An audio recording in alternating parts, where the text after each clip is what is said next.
नमस्कार, सभी का स्वागत है एक और नई वीडियो में। इसमें हम अध्याय 4 को पढ़ेंगे। टॉपिक है वायुमंडल। वायुमंडल का पढ़ने का प्रयास हम लोग करेंगे। नए लोगों को मैं बता दूं, यह वीडियो JCERT क्लास 7 का है।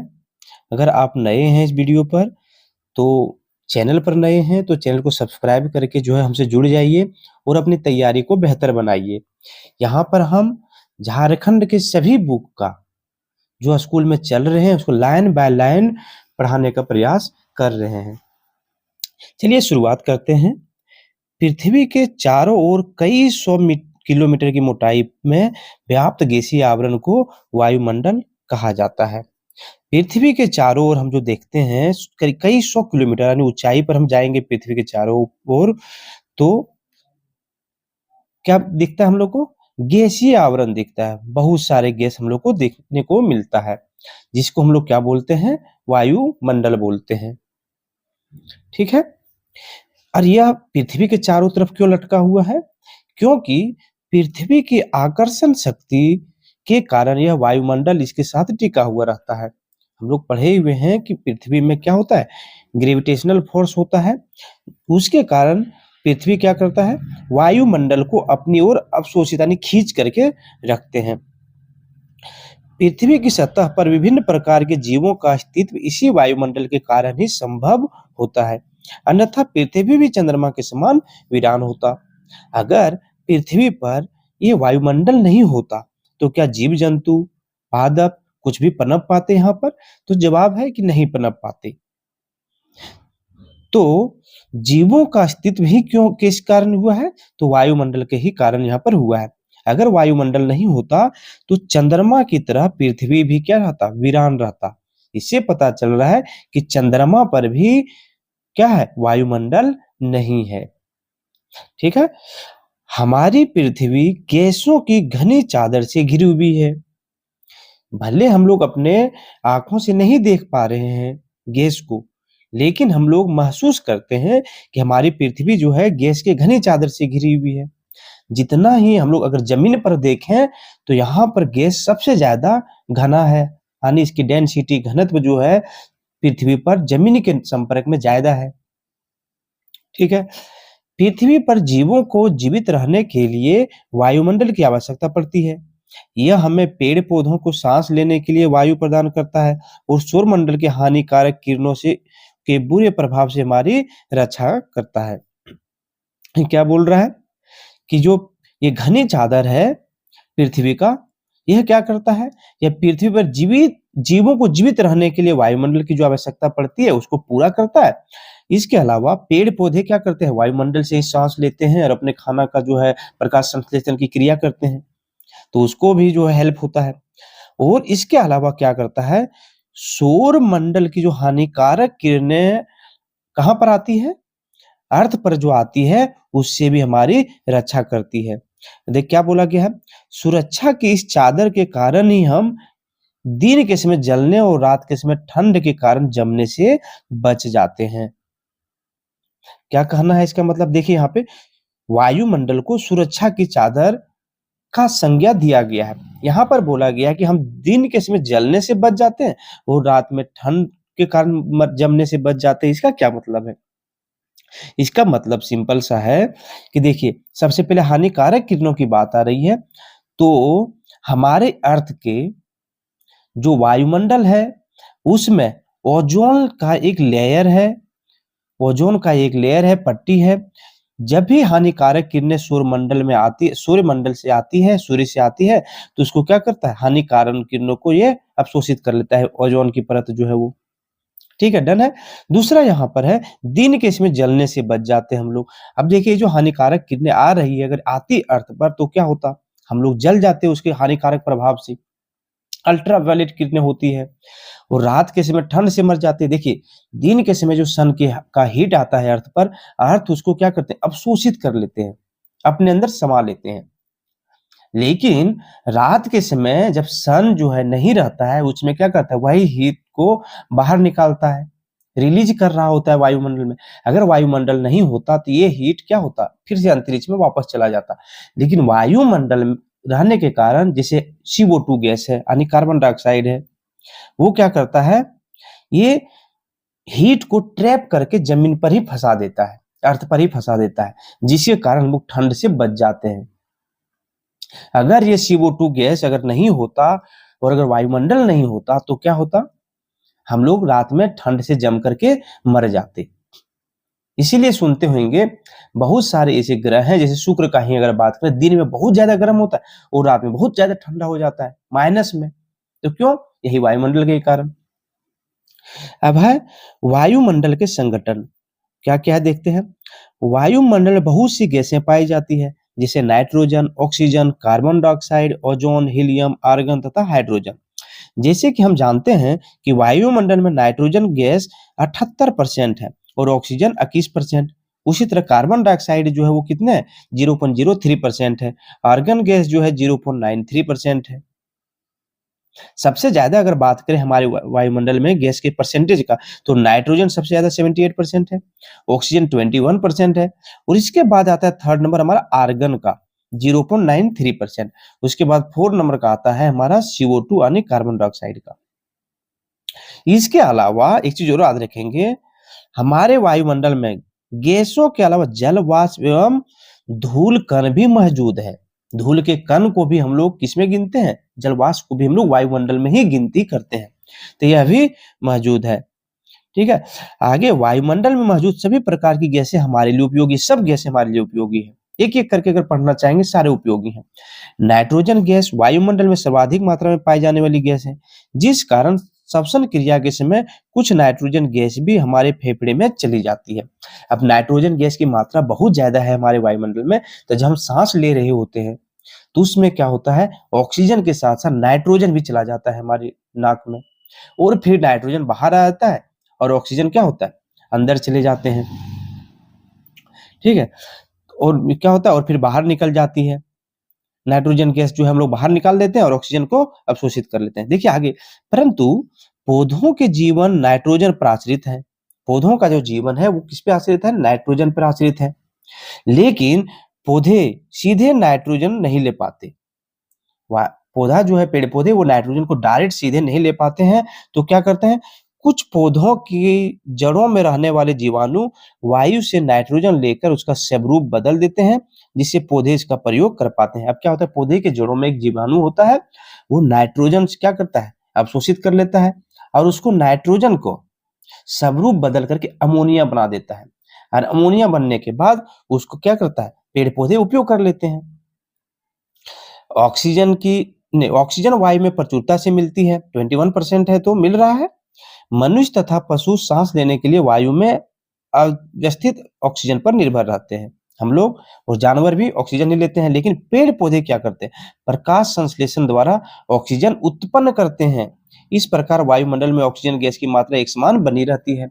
जितना हम लोग CO2 गैस को पेड़ पौधे उपयोग कर रहे हैं अपने प्रकाश संश्लेषण में, उतना ऑक्सीजन वो इंक्रीज कर रहा है इन्वायरमेंट में, और वही इन्वायरमेंट में हम लोग क्या कर रहे हैं, वो ऑक्सीजन को ले रहे हैं और कार्बन डाइऑक्साइड को बाहर कर रहे हैं, जिससे क्या होता है, संतुलन बना हुआ रहता है हमारी अर्थ पर। लेकिन क्या होता है, अब है, यदि हम वृक्ष काटते हैं तो यह संतुलन बिगड़ जाता है। अब क्या होगा कि आबादी बढ़ते जा रहा है, वृक्ष की संख्या कम होते जाएगी, जो प्रकाश संश्लेषण के थ्रू CO2 कम हो रहे थे वह कम नहीं हो पाएगा, लेकिन ऑक्सीजन की खपत बढ़ेगी। तो इससे क्या होगा, इससे ग्लोबल वार्मिंग का खतरा होगा, आगे हम लोग समझेंगे उसको। कार्बन डाइऑक्साइड वायुमंडल में काफी कम मात्रा में होने के बावजूद एक महत्वपूर्ण गैस है। कार्बन डाइऑक्साइड महत्वपूर्ण गैस है, मैंने बताया अभी, अगर महत्वपूर्ण गैस नहीं होता तो हम लोग ठंड से ही जो है मर जाते, अस्तित्व भी नहीं हो पाता यहाँ पर। और अगर कार्बन डाइऑक्साइड की संख्या अगर परसेंटेज अगर बढ़ जाएगा तो उसमें भी दिक्कत है। क्यों? क्योंकि अर्थ से जो भी हीट आ रहा है, अगर ज्यादा बढ़ जाने के बाद क्या करेगा, ज्यादा हीट वो ट्रैप करेगा अर्थ पर, और ज्यादा हीट ट्रैप करेगा तो क्या होगा, बर्फ जो है, बर्फ पिघलने लगेंगे, बर्फ पिघलने लगेंगे, बर्फ पिघलेंगे। और इसके अलावा जो भी समुद्र के तट पर जो शहर बसे हुए हैं उसमें पानी आएगा तट में, और शहर डूबने लगेंगे। ठीक है, हरे पादप अपने भोजन के रूप में कार्बन डाइऑक्साइड का प्रयोग करते हैं और बदले में कार्बन ऑक्सीजन गैस वापस देते हैं। भोजन के रूप में नहीं, मतलब प्रकाश संश्लेषण क्रिया के लिए जो है क्या करता है, कार्बन डाइऑक्साइड का उपयोग करते हैं और बदले में क्या देते हैं हम लोग, ऑक्सीजन देते हैं। यह क्रिया देखिए दिया हुआ है प्रकाश संश्लेषण के रूप में होता है। मनुष्य और पशु श्वसन क्रिया के दौरान CO2 बाहर निकालते हैं। मनुष्यों और पशुओं के द्वारा बाहर छोड़ी जाने वाली CO2 गैस की मात्रा पौधे द्वारा प्राप्त की जाने वाली गैसों के बराबर होती है। यानी जितना हम लोग CO2 यूज कर रहे हैं और ऑक्सीजन ले रहे हैं, मतलब जितना CO2 बाहर निकाल रहे हैं और ऑक्सीजन ले रहे हैं, उतना ही पेड़ पौधे क्या कर रहे हैं, CO2 छोड़ रहे हैं और ऑक्सीजन यूज कर रहे हैं, जिसके कारण संतुलन बना हुआ है, जिससे यह संतुलन बना रहता है। लेकिन अब हम लोग क्या कर रहे हैं, अपनी सुविधा के लिए कोयला तथा खनिज तेल आदि ईंधनों को जलाने से असंतुलन बिगड़ जाता है, जिसमें वायुमंडल में CO2 की मात्रा बढ़ने से मौसम तथा जलवायु प्रभावित होते हैं। अगर जितना हम लोग ये उपयोग कर रहे हैं, सांस लेने में अगर कर रहे हैं तो चल रहा है, लेकिन अब क्या कर रहे हैं हम लोग, अपनी सुविधा के लिए औद्योगिक काम कर रहे हैं, बाइक से जा रहे हैं, कहीं बस वगैरह ज्यादा चला रहे हैं, कोयला यूज कर रहे हैं ज्यादा बिजली बनाने के लिए, तो क्या होगा, CO2 ज्यादा इंक्रीज हो रहा है। पेड़ की संख्या भी कम कर रहे हैं हम लोग, तो CO2 की मात्रा बढ़ने लगेगी। एक चीज और याद रखेंगे यहाँ पर, वायुमंडल में CO2 की मात्रा बढ़ने से मौसम तथा जलवायु प्रभावित होता है। CO2 बढ़ने से क्या होगा, मौसम यानी और जलवायु दोनों प्रभावित होते हैं। जानने योग्य बातें हैं, जब कल कारखाने और मोटर गाड़ी के धुएं से वायुमंडल में CO2 का स्तर बढ़ता है तो ग्रीन हाउस प्रभाव के द्वारा पृथ्वी का तापमान बढ़ता है। इसे भूमंडलीय तपन यानी ग्लोबल वार्मिंग कहते हैं। ग्लोबल मतलब क्या हो गया, अर्थ हो गया, वार्मिंग मतलब गर्म हो जाना, अर्थ गर्म हो जाता है। क्यों होगा, क्योंकि CO2 क्या करते हैं, सन के हीट को ट्रैप करके फंसा लेता है, तो वही है। अब है वायुमंडल की संरचना। नीचे से ऊपर वायुमंडल को 5 परतों में विभाजित किया जा सकता है। पहला है क्षोभ मंडल, दूसरा है सप्ताह, तीसरा मध्य मंडल, तापमंडल, वायुमंडल। ये पृथ्वी की सतह से आरंभ होकर ऊपर उठते जाते हैं। ये परत लगभग 1600 किलोमीटर की ऊंचाई तक है, फैला हुआ है। याद रखेंगे, यह जो है पृथ्वी की सतह से ऊपर उठता है, यानी पृथ्वी की सतह से। आप सोचेंगे नहीं, पृथ्वी से अगर 10-20 मीटर ऊपर के बाद जो है इसको हम लेंगे, क्षोभ मंडल अगर, तो ये मंडल है उसको गिनेंगे, तो ऐसा नहीं है। ये पांचों परतों में सबसे नीचे पृथ्वी के भूमि से ही जो है हम क्षोभ मंडल को गिनना स्टार्ट करेंगे। सबसे शुरू का जो है वो है क्षोभ मंडल, इसको समझते हैं। इस मंडल में वायुमंडल की सबसे महत्वपूर्ण परत कहा जाता है इसको, क्योंकि यहीं से हम लोग सांस लेते हैं, यहीं से पेड़ पौधे सांस लेते हैं, यहीं से जीव जंतु सांस लेते हैं, सारी चीज। यह 8 किलोमीटर से 18 किलोमीटर ऊंचाई तक स्थित है। इसी मौसम में मौजूद वायु में हम सांस लेते हैं। वायु में धरातल से ऊपर जाने के क्रम में प्रति 1000 मीटर पर 6.5 डिग्री सेल्सियस की दर से तापमान कम होता जाता है। मतलब अगर आप 163 मीटर ऊपर अगर जाते हैं तो 1 डिग्री सेल्सियस तापमान क्या हो जाएगा, कम हो जाएगा। और इसी को हम लोग क्या बोलते हैं, सामान्य ताप ह्रास दर कहते हैं।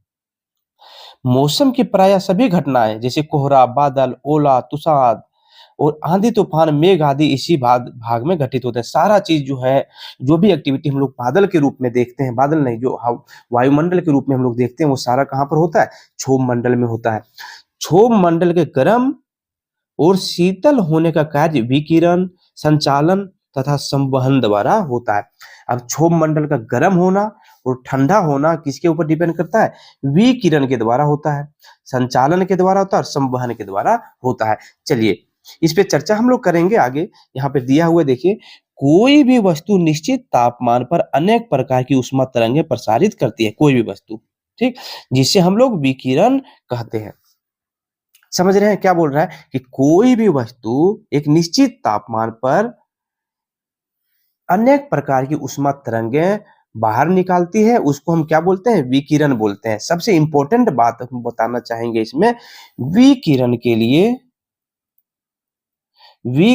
लिए माध्यम का जरूरत नहीं पड़ता है,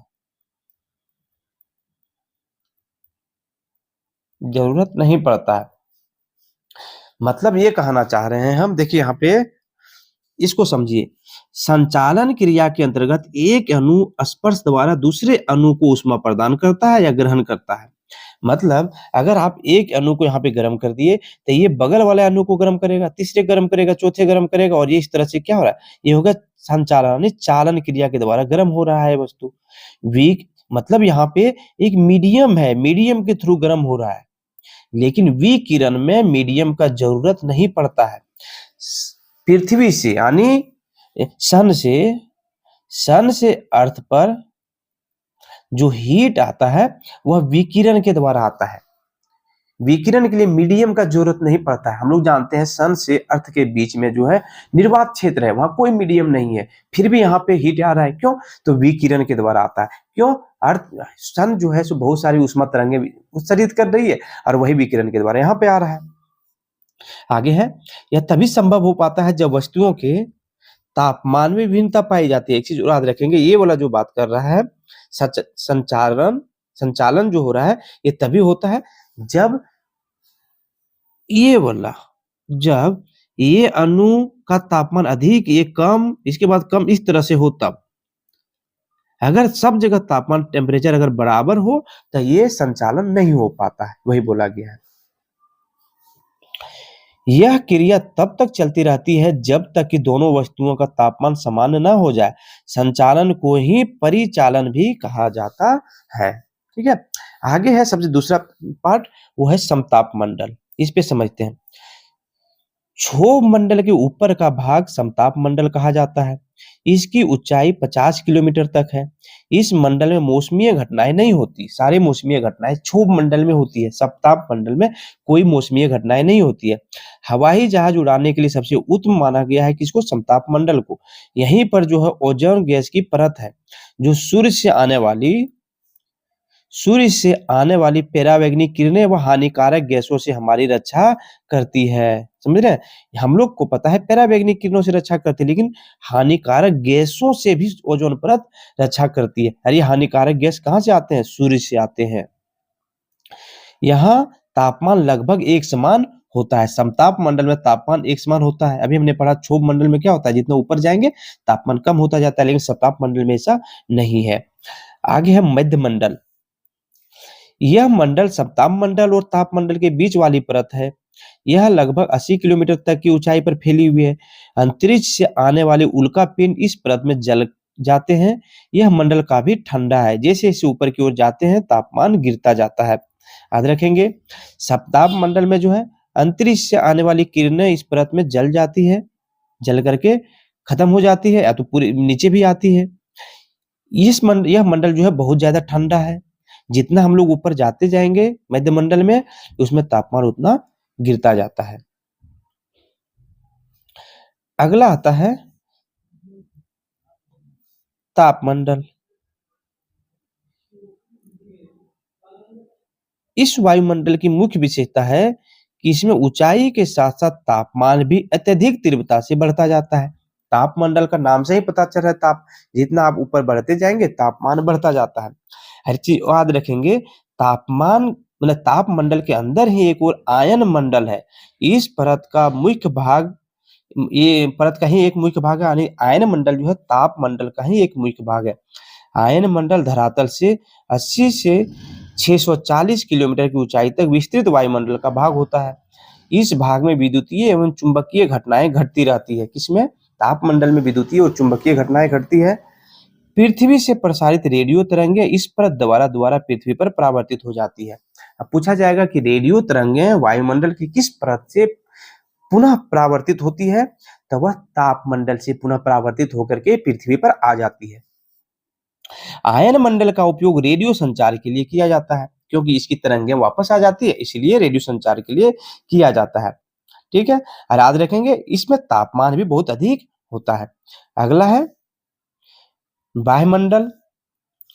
वायुमंडल के सबसे ऊपरी परत को वायुमंडल कहते हैं। यह वायु की पतली परत होती है। इस मंडल में हल्की गैसें हीलियम एवं हाइड्रोजन की अधिकता पाई जाती है। यहाँ का तापमान बहुत अधिक होता है।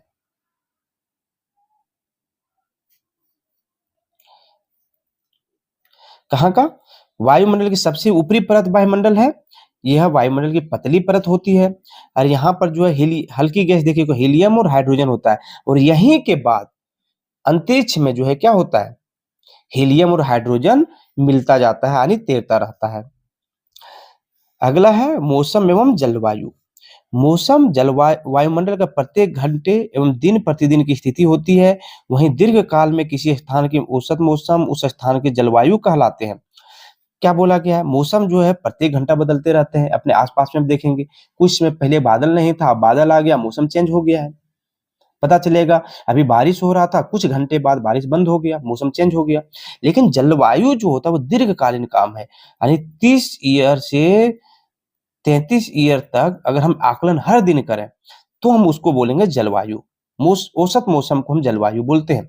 अब इसी तरह मौसम के अध्ययन को हम बोलते हैं मेट्रोलॉजी और जलवायु के अध्ययन को हम बोलते हैं क्लाइमेटोलॉजी। ठीक है। आगे है प्राकृतिक वातावरण का बुनियादी तत्व जलवायु होता है। याद रखेंगे, प्राकृतिक वातावरण का बुनियादी तत्व क्या होता है? जलवायु होता है। यह स्थल रूप, मृदा के प्रकार तथा वनस्पति को प्रभावित करता है। कौन? जलवायु जो है सारी चीजों को प्रभावित करता है। यह मनुष्य की जीवन शैली को भी प्रभावित करता है, जिसमें भोजन, वस्त्र और आवास शामिल है। जलवायु जो होता है वो मनुष्य के जीवन शैली को भी प्रभावित करता है। कैसे? अभी यहाँ पे अगर ठंड नहीं है तो हम लोग क्या करेंगे? ज्यादा कपड़ा नहीं पहनेंगे। ठंड आ गया तो हम लोग क्या करेंगे? मोटा कपड़ा पहनने लगेंगे। आवास में भी परिवर्तन ले आएंगे। ठंडा दिन में हम लोग ठंडे खाना खाना पसंद नहीं करते हैं, तो मनुष्य के जीवन शैली में भी प्रभावित करता है। इसके अलावा मुख्य तत्व जो है मौसम और जलवायु के क्या क्या है? तापमान है, वायु दाब है, पवन है तथा आर्द्रता है। ठीक है, यहाँ देखिए, क्षोभ मंडल और सप्ताह मंडल के बीच 1.5 किलोमीटर मोटी परत को हम ट्रोपोपास कहते हैं। इस भाग में सभी प्रकार की मौसमी परिवर्तनीय स्थगित हो जाती है। जितना मौसमी परावर्तन होता है वह स्थगित हो जाता है। कहाँ? ट्रोपोपास में। और ये कहाँ पर है? क्षोभ मंडल और सप्ताह मंडल के बीच में है। अब है तापमान। तापमान से किसी वस्तु का ठंडा या गर्म होने का पता चलता है। तापमान से हम लोग किसी चीज को हम माप सकते हैं कि ये कितना गर्म है और कितना ठंडा है। इसे माप सकते हैं। वायु में किसी स्थान पर उस समय का ताप और शीतलता की प्रबलता को हम तापमान कहते हैं। यह समय के साथ साथ प्रत्येक घंटे, दिन, महीने में क्या होता है? बदलते रहते हैं तापमान। वायुमंडल का तापमान दिन और रात में ही नहीं बल्कि ऋतुओं के अनुसार भी बदलता है। अब वायुमंडल का तापमान अगर हम लोग जानते हैं कि रात में ठंडा हो जाता है, दिन में गर्म हो जाता है, तो ऐसा नहीं है। ऋतुओं के अनुसार भी बदलता है ये। कैसे? अगर अभी शीत ऋतु है तो ठंड बढ़ जाएगा, दिन में भी और रात में भी रहेगा। इसके अलावा अगर ग्रीष्म ऋतु है तो दिन में भी गर्मी रहेगा, रात में भी गर्मी रहेगा। तो क्या हो रहा है? वायुमंडल के अनुसार से बदल रहा है। यानी तापमान जो है कैसे बदल रहा है? मतलब तापमान बदल रहा है, ये बोलना चाह रहे हैं हम। बदल रहा है ऋतु के अनुसार से। तापमान के एक महत्वपूर्ण कारक क्या होता है? सूर्य ताप, जो तापमान के वितरण को प्रभावित करता है। अब यहाँ पे बोला गया है, सूर्य से आने वाली वह ऊर्जा जो पृथ्वी पर पड़ती है आतपन कहलाती है। क्या? ऊर्जा। सूर्य से आने वाली वह ऊर्जा जो पृथ्वी पर पड़ती है उसको हम क्या बोलते हैं? आतपन बोलते हैं। अब याद कर लेंगे, यह नहीं सोच लेंगे सूर्य से आने वाली वह लाइट, लाइट नहीं है, यहाँ ऊर्जा का बात हो रहा है। लाइट खुद ऊर्जा ही है, लेकिन जो है यहाँ पे ऊर्जा याद रखेंगे। सूर्य ताप की मात्रा भूमध्य रेखा से ध्रुवों की ओर घटती जाती है, इसलिए तापमान भी उसी प्रकार घटता जाता है। हम जितना भूमध्य रेखा से ध्रुव की ओर जाएंगे तापमान घटता जाता है। क्यों? क्योंकि जो सूर्य से आने वाली जो ऊर्जा है वहां पर कम होती जाती है, इसलिए तापमान भी घटता जाता है। तापमान को मापने का मानक इकाई डिग्री सेल्सियस है। इसका आविष्कार एड्रस सेल्सियस ने किया था। सेल्सियस पैमाने पर जल 0 डिग्री सेल्सियस पर जमता है और 100 डिग्री सेल्सियस पर क्या होता है? उबलता है। याद रखेंगे। अब आप बताएं कि ध्रुव बर्फ से क्यों ढका ढका हुआ होता है? आतपन पृथ्वी पर एक समान नहीं होता। पृथ्वी पर आतपन जो है यानी सूर्य की जो ऊर्जा आ रही है हर जगह एक समान नहीं आता है, इसीलिए जो है ध्रुव की तरफ कम ऊर्जा गया तो वहां बर्फ रहते हैं। आतपन के अंतर के कारण जीव जंतुओं का जीवन प्रभावित होता है। जैसे जैसे हम गांव से शहर की ओर जाते हैं तो तापमान बढ़ता जाता है, क्योंकि शहर में कल कारखाने, मोटर गाड़ी आदि तापमान को बढ़ाते हैं। तापमान को थर्मामीटर से हम मापते हैं। तापमान को मापने वाला क्या होता है? थर्मामीटर होता है। अब है एयर प्रेशर यानी वायु का दबाव, वायु दाब। क्या आप जानते हैं कि हमारे ऊपर वायु का भार होता है? इस वायु में वजन होता है जो दाब पैदा करता है, दबाव पैदा करता है, वजन होता है वायु में। यह जानकारी आपको आश्चर्यचकित कर देगी कि वायु हमारे शरीर पर उच्च दाब के साथ बल लगाती है, किंतु हम इसका अनुभव नहीं करते। क्यों नहीं कर पाते हैं? क्योंकि वायु का दाब हमारे ऊपर सभी दिशाओं से लगता है और हमारा शरीर विपरीत दिशा में बल लगाता है। मतलब वायु का दाब हमारे शरीर पर लग रहा है और हमारे शरीर के अंदर से भी जो है फोर्स लग रहा है, दाब लग रहा है, जिसके कारण जो वायु का दाब और हमारे शरीर का दाब है वो दोनों निष्क्रिय हो जाता है। इसी कारण हम लोग को नुकसान नहीं होता। लेकिन यही अगर हम लोग अंतरिक्ष पे चले जाए, चांद पे चले जाए, तो हम वायु दाब नहीं है, तो वहां पर क्या होगा, हम लोग शरीर का जो दाब है उसके कारण हमारा शरीर क्या हो जाएगा, फट जाएगा। इसीलिए हम लोग स्पेशल सूट पहन करके कहां पर जाते हैं, चांद वगैरह पर जाते हैं, अंतरिक्ष में जाते हैं। पृथ्वी की सतह पर वायु का भार लगातार द्वारा लगाया गया दाब हम लोग वायु दाब कहते हैं। पृथ्वी पर जो दाब लगता है वायु का उसको वायु दाब हम लोग कहते हैं। समुद्र के सतह पर वायु दाब सर्वाधिक होता है और ऊंचाई पर जाने पर यह घटता जाता है। समुद्र की सतह पर इसलिए होता है क्योंकि समुद्र, देखिए एक चीज समझिए, ये हमारा अर्थ है, ठीक है, अर्थ है। अर्थ में अगर स्थल पर भाग पर हम बात करें, स्थल भाग पर बात करें, तो कहीं पहाड़ है, कहीं मैदान है, ऊंचा नीचा है, लेकिन पानी जो है, समुद्र जो है, सभी एक साथ जुड़े हुए हैं, सारे समुद्र एक साथ जुड़े हुए हैं, सारे समुद्र एक साथ। अगर यहाँ के समुद्र में पानी भर गया, अगर पूरा लेवल बढ़ गया, तो वो समुद्र पानी इधर भी जाएगा और सारा लेवल बराबर रहेगा। इसीलिए जब हम लोग वायु दाब को मापते हैं तो समुद्र के तल से ही मापते हैं। वायु दाब समुद्र के तल से इसलिए मापते हैं क्योंकि सभी जगह वायु का जो मतलब ये समुद्र का लेवल है सेम है। भूमि से अगर हम मापते, तब भूमि से इसलिए नहीं मापते हैं क्योंकि कहीं ऊंचा है, कहीं नीचा है, तो अंतर आ जा सकता है, इसीलिए हम लोग मापते हैं समुद्र से। अब जब समुद्र सबसे निचला भाग है हम लोग के अर्थ का, तो क्या होगा, वहां पे वायु दाब अधिक होगा ही और ऊंचाई पर जाने पर घटता जाता है। वायुमंडलीय दाब को वायु दाब मापी यानी बैरोमीटर से मापा जाता है। वायु दाब मापी अंतर को 4.7 में प्रदर्शित किया गया है। चित्र में 4.7 जो है कहाँ है, वहां पर प्रदर्शित किया गया है, हम लोग देखेंगे आगे। वायु दाब का क्षैतिज वितरण उस स्थान पर ताप के द्वारा प्रभावित होता है।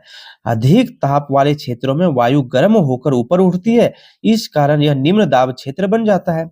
क्या बोला गया है, जहां तापमान अधिक होता है वहां क्या होगा, वहां के वायु जो है गर्म होंगे और गर्म होने पर वह हल्का होकर क्या होगा, ऊपर उठते जाएगा, जिसके कारण वहां पे निम्न दाब बन जाएगा, यानी वायु का जो दबाव है वो कम हो जाएगा। अब है निम्न दाब वादल युक्त आकाश एवं नम मौसम के साथ जुड़ा होता है। कम तापमान वाले क्षेत्रों की वायु ठंडी होती है, लेकिन कम तापमान वाला जो क्षेत्र है वहां का वायु क्या होता है, ठंडा होता है, इसलिए वह भारी भी होता है और भारी वायु नीचे बैठकर उच्च दाब क्षेत्र बनाती है।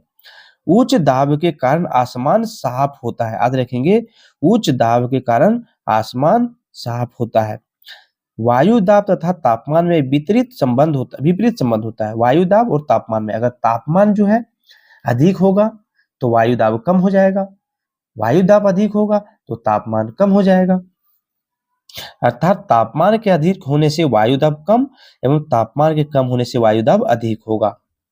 धरातल पर तापमान में भिन्नता के कारण 3 निम्नलिखित वायुदाब पेटी और 4 उच्च वायुदाब पेटी का विकास हुआ है। इसको हम लोग आगे पढ़ेंगे क्लास में।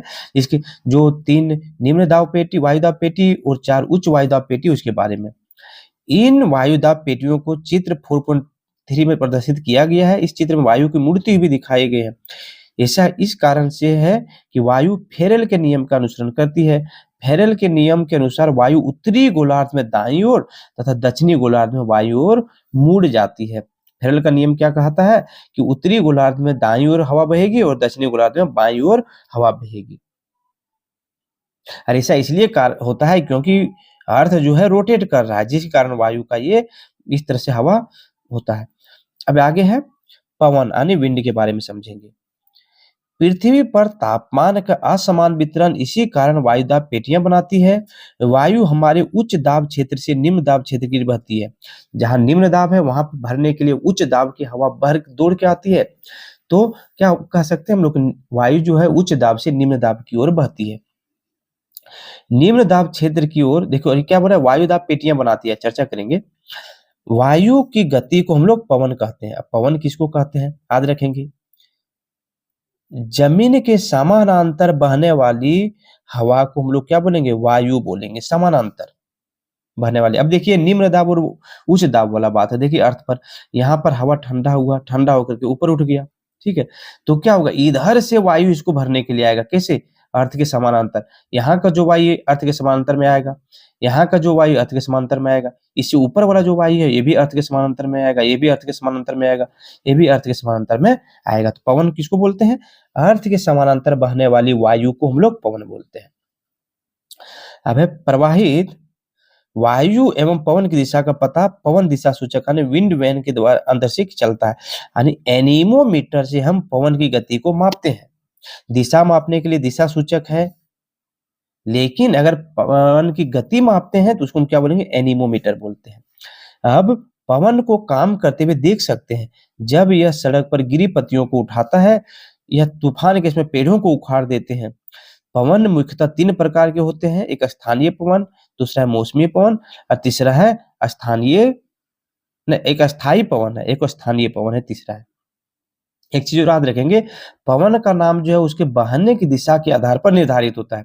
उदाहरण के लिए पश्चिम से आने वाली पवन को हम पछुआ हवा कहते हैं, यानी पश्चिमी हवा कहते हैं। आगे चलते हैं। अब है अस्थायी पवन। जिस दिशा में हवाएं प्राय साल भर चलती है अस्थायी रूप से, उन्हें हम अस्थायी पवन कहते हैं।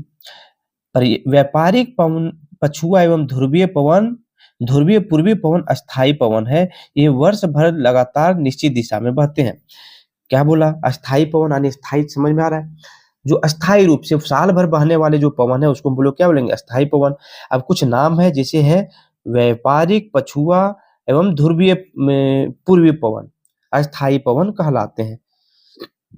देखिए यहाँ पर दिखेगा, ये हो गया आपका पवन, व्यापारिक पवन, और ये भी हो गया व्यापारिक पवन। ये दोनों क्या है? अस्थायी पवन है। दूसरा है मौसमी पवन।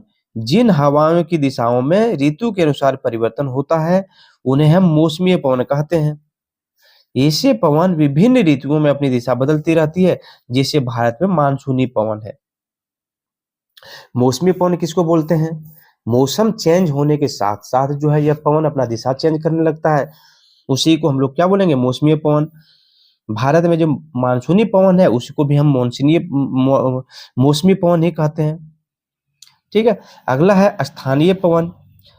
किसी स्थान विशेष में चलने वाली विशिष्ट हवाओं को हम स्थानीय पवन कहते हैं। ये पवन किसी छोटे क्षेत्र में वर्ष या दिन के किसी विशेष समय में चलते हैं। जैसे स्थानीय एवं समुद्र संबीर जो भारत के उत्तरी क्षेत्र में गर्म एवं शुष्क स्थानीय पवन को लू कहते हैं। यह पवन उत्तरी भारत में मई जून में बहती है। स्थानीय पवन का मतलब है किसी एक क्षेत्र में बहने वाले पवन, वहां का मौसम चेंज हुआ, वो पवन वहां बहने लगा। तो एक ही क्षेत्र का अगर पवन अलग अलग तरह से अगर बह रहा है, समुद्र के क्षेत्र में क्या होगा? समुद्री पवन बहता है। समुद्री पवन का मतलब समुद्र जो है, देखिए समुद्र है, यहाँ पे तट है। अब यहाँ पे भी सन का लाइट पड़ रहा है, यहाँ भी सन का लाइट पड़ रहा है। जमीन जो है सो जल्दी गर्म हो जाएगा समुद्र सन के लाइट से, ये जो है देर से गर्म होगा। यहाँ जल्दी गर्म होने के कारण तट पर जो है जो भी एयर है वह वाष्पित होकर के ऊपर उठने लगेंगे हल्का होकर के। यहाँ पर निम्न दाब बनेगा, जिसके कारण समुद्र की हवा जो है इधर आने लगेगी। ठंडा ठंडा हवा जो पानी में भीगा हुआ है हवा आने लगेगी, उसी को हम लोग बोलते हैं समुद्र समीरण। तो ये दिन में बह रहा है, रात में जो है सो तट से समुद्र की ओर बहने लगेगा, ठीक। तो ये हो गया क्या? स्थानीय पवन। अब है आर्द्रता यानी ह्यूमिडिटी। पृथ्वी के विभिन्न जलाशयों का जल जब वाष्पित होता है तब जल वाष्प बन जाता है। जब कोई भी जलाशय हो गया, नदी हो गया, तालाब हो गया, समुद्र हो गया, जब सूर्य के हीट से वहां का जल वाष्पित होता है और जल वाष्प बन जाता है, उसके बाद वायु में किसी भी समय उपस्थित जल वाष्प की मात्रा को हम आर्द्रता कहते हैं। अब वायु में किसी भी समय का बात कर रहा है कि जो भी जल वाष्प उपस्थित है उसको हम जल आर्द्रता कहेंगे। लेकिन गर्मी के दिनों में क्या होगा? ये जल वाष्प जो है ज्यादा होगा। किस क्षेत्र में? ये जो है पानी वाले क्षेत्रों में। तो वहां पर आर्द्रता क्या होगा? ज्यादा बढ़ जाएगा, क्योंकि जल वाष्प जो है वो क्या घूम रहा है? वायुमंडल में ही घूम रहा है हमारा। अब जैसे जैसे वायु गर्म होती जाती है, इसकी जल वाष्प धारण करने की क्षमता बढ़ती जाती है। क्या बोल रहा है? गर्म वायु हुआ, तुरंत जो है पानी को जल वाष्प बना दिया। इसका मतलब जल वाष्प बना तो वो जल वाष्प कहाँ जा रहा है? वायुमंडल में जा रहा है। तो वायुमंडल में जल वाष्प धारण करने की क्षमता बढ़ती जा रही है। अगर मौसम ठंडा रहता तो वैसे तो जल वाष्प ज्यादा बनता नहीं, और जो भी जल वाष्प रहता मौसम ठंडा होने के कारण वो फिर पानी बन करके क्या होता? नीचे गिर जाता। वही बोला गया है यहाँ, जैसे जैसे तापमान गर्म होता है जल वाष्प धारण करने की क्षमता बढ़ती जाती है, और इस प्रकार यह और अधिक आर्द्र हो जाती है। आर्द्रता अधिक होने पर कपड़े सूखने में काफी समय लगता है, यानी ठंडा हो जाने पर कपड़ा सूखने में थोड़ा टाइम लगता है। क्योंकि सोचिए ना, जो ताप जल वाष्प है वो घूम रहा है तापमान में, मतलब तापमान है वायुमंडल में। अब कपड़ा सूखने के लिए हम लोग दिए हुए हैं, तो वो पानी अवशोषित कैसे करेगा वायुमंडल? ऑलरेडी जब वायुमंडल में पानी होता तो क्या होगा? सूखता है, लेकिन समय लगने के बाद। अब हमारे शरीर का पसीना आसानी से नहीं सूखता। आर्द्रता मापने के लिए हम लोग हाइग्रोमीटर का प्रयोग करते हैं। याद रखेंगे, हाइग्रोमीटर हम लोग आर्द्रता मापने के लिए प्रयोग करते हैं। जब जल वाष्प ऊपर उठता है तब यह ठंडा होना शुरू हो जाता है। जल वाष्प संघनित और ठंडा होकर जल की बूंद बन जाती है। अब जल वाष्प और गर्म होकर क्या होगा? ऊपर उठेगा। ऊपर जाने पर हम लोग पढ़े हुए अभी कि क्षोभ मंडल में ऊपर आने पर ठंडा बढ़ जाता है। तो ये जल वाष्प भी जब ऊपर जाएगा तो ऊपर में ठंडा होगा, और ठंडा होकर क्या होगा? संघनित हो जाएगा। संघनित मतलब पानी बन जाना। अगर वाष्प से पानी बन रहा है तो उसको हम लोग क्या बोलते हैं? संघनन बोलते हैं। तो संघनित हो जा रहा है, और फिर वो ठंड पानी का बूंद बन जाने के क्या बनेगा? बादल के थ्रू वह नीचे वापस गिरने लगेगा। जब जल की बूंदें इतनी भारी हो जाती है कि वायु में तैर नहीं सके, तब यह वर्षण के रूप में नीचे आ जाती है। आगे, जेट हवाई जहाज आकाश में उड़ते हुए अपने पीछे एक लंबा सफेद पद चिन्ह छोड़ते जाते हैं। आप लोग देखे होंगे, जब समुद्र जहाज उड़ रहा होता है, हवाई जहाज, तो देखिए पीछे में जो है सादा कलर का धुआं जैसा आपको दिखेगा। हम लोग को लगता है कि यह जो है हवाई जहाज अपना धुआं छोड़ रहा है, वही पीछे दिख रहा है, लेकिन यह नहीं है। इसका कारण है इनके इंजन से जो निकली नमी संघनित हो जाती है। इंजन से जो नमी निकलता है, ठंड निकलता है, वहां पर जो जलवाष्प होते हैं उससे क्या कर रहा है? वह संघनित हो रहा है, ठंडा हो रहा है, और वही पानी के बूंद पतला पतला बन जाने के कारण हम लोग को दिखाई देता है।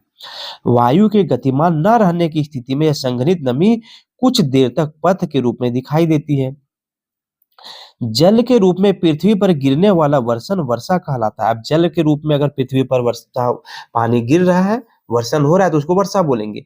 जल के रूप में, ठीक है, बर्फ के रूप में भी गिरता है, तो हम लोग याद रखेंगे जल के रूप में अगर पानी गिर रहा है तो। अब है, वर्षा के 3 प्रकार होते हैं, एक संवहनी वर्षा, पर्वतीय वर्षा और चक्रवाती वर्षा। चलिए एक एक करके इसके ऊपर चर्चा करते हैं। संवहनी वर्षा किसको बोलते हैं? सूर्य ताप से जब भूतल गर्म हो जाता है और उस स्थान की गर्म हवा हल्की होकर ऊपर उठने लगती है, तो संवहनी धाराओं का निर्माण होता है। हवा ऊपर जाकर ठंडी होती है तथा उसमें उपस्थित जलवाष्प का संघनन होता है। इससे जो वर्षा होती है उसे संवहनी वर्षा कहते हैं। ऐसी वर्षा अधिकतर भूमध्य रेखा के क्षेत्र में होती है। अब संवहनी जो है समझने के लिए हम लोग करेंगे। अभी हम लोग संवहन पढ़े थे, क्या हम बोले थे? ये ये जो है अर्थ का सबसे निचला पार्ट है। यहाँ पर जो एयर था, यानी जलवाष्प थे, वह हीट होगा, गर्म होगा। गर्म होकर के क्या करेगा? ऊपर जाएगा, और जो भारी हवा है वो नीचे आएगा। फिर ये गर्म होकर के ऊपर जाएगा, फिर भारी वाला जो है वो नीचे आएगा, और यही जो है प्रक्रिया चलते जाएगा। सारा जो है हल्का, जो भारी मतलब गर्म हो रहा है ऊपर जा रहा है, और हल्का कहाँ जा रहा है? हल्का नीचे जाते जा रहा है। यह प्रक्रिया चलते जाएगा, और जो हल्का है वो कहाँ जाएगा? ऊपर जाते जाएगा। ठीक है। अब ऊपर जाने के बाद क्या होता है? ऊपर जाने के बाद यह ठंडा हो जाता है, संघनन हो जाता है जलवाष्प का, यानी ठंडा हो जाता है। और ठंडा होने के बाद जो वर्षा होती है, यानी जो बादल बनते हैं, वर्षा होती है, उसी को हम लोग क्या बोलते हैं? संवहनीय वर्षा बोलते हैं। तो याद रखेंगे, संवहन में क्या होता है? संवहन में एक मॉलिक्यूल दूसरे मॉलिक्यूल को गर्म नहीं करते हैं, ये चालन में होता है। संवहन में क्या होता है? एक मॉलिक्यूल गर्म हुआ, हल्का होने के बाद वो ऊपर उठा, दूसरे मॉलिक्यूल जो भारी हैं वो इसके जगह पर आएंगे, ये गर्म होगा फिर से ये ऊपर उठेगा। जो तीसरा है वो नीचे आएगा। इस तरह से गर्म होता है संवहन में। पानी अगर हम गर्म कर रहे हैं गैस पे चढ़ा करके तो क्या होता है, नीचे वाला तली गर्म हो जाएगा, ऊपर जाएगा, ऊपर वाला जो भारी है ठंडा है वो नीचे आ जाएगा और फिर इस तरह से गर्म होगा। ये संवहनी से होता है। एक होता है पर्वतीय वर्षा। जब हवा अपने साथ नमी लिए चलती है और उनके सामने पर्वत या पहाड़ी आ जाती है, तब उस स्थान पर पर्वतीय वर्षा होती है। नमी युक्त वायु पर्वतीय ढालों से टकराकर ऊपर उठती है तथा ठंडी होकर वर्षा कराती है। ऐसी वर्षा पर्वतीय क्षेत्र में होती है। पर्वत के दूसरी ओर के हिस्से में वर्षा नहीं आती है।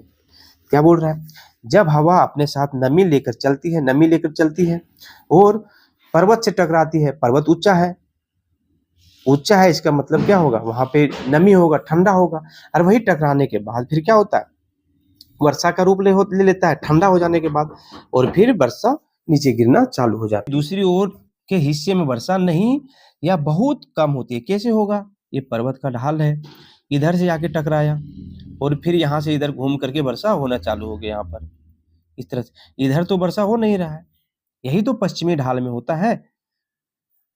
अब देखिए, अब इसे हम क्या बोलते हैं, वृष्टि छाया के वाला क्षेत्र कहते हैं, जिधर वर्षा नहीं होता है उसको।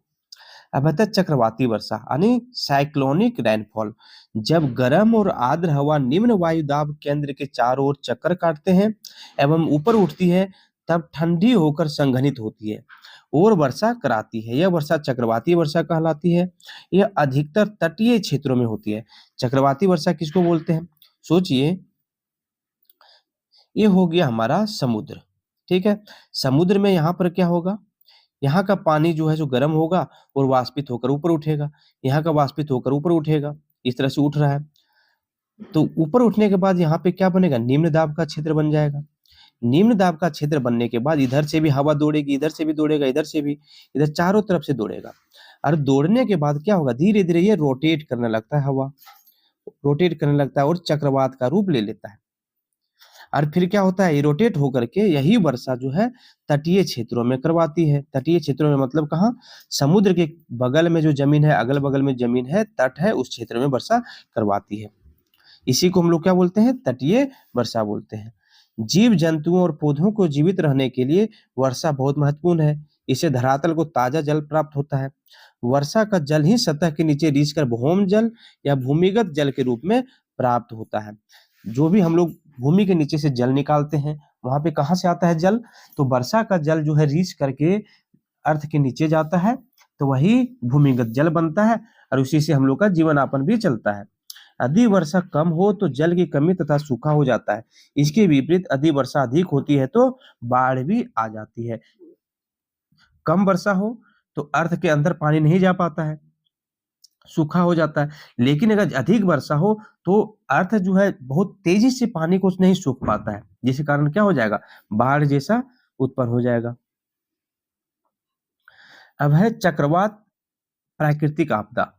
चक्रवात एक विशिष्ट मौसमी परिस्थिति है जब किसी क्षेत्र विशेष का तापमान अधिक होने से निम्न वायु दाब की स्थिति होती है, तब चारों ओर की हवा निम्न वायु दाब की ओर प्रवाहित हो जाती है। जैसा कि हम यहाँ पे बताए, चारों ओर की हवा क्या होता है, निम्न दाब की चारों ओर जो है इधर भरने के क्रम में घूमना प्रारंभ कर देता है।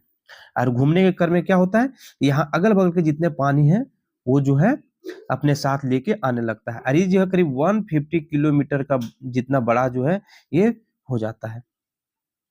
इस तिथि को चक्रवात कहते हैं। बंगाल की खाड़ी में उत्पन्न होने वाले चक्रवात को तूफान कहा जाता है।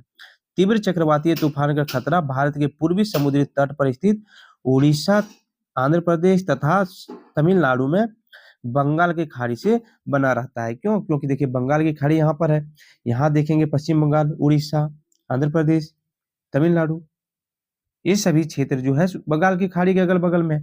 अब जब यहाँ पे निम्न दाब क्षेत्र बनेंगे और यहाँ पर जो है साइक्लोन आएगा, तूफान आएगा, तो कहाँ टकराएगा, अपने तटीय क्षेत्र में। तट कहाँ पे, यहाँ तट है, यहाँ पे टकराता है और नुकसान पहुंचाता है।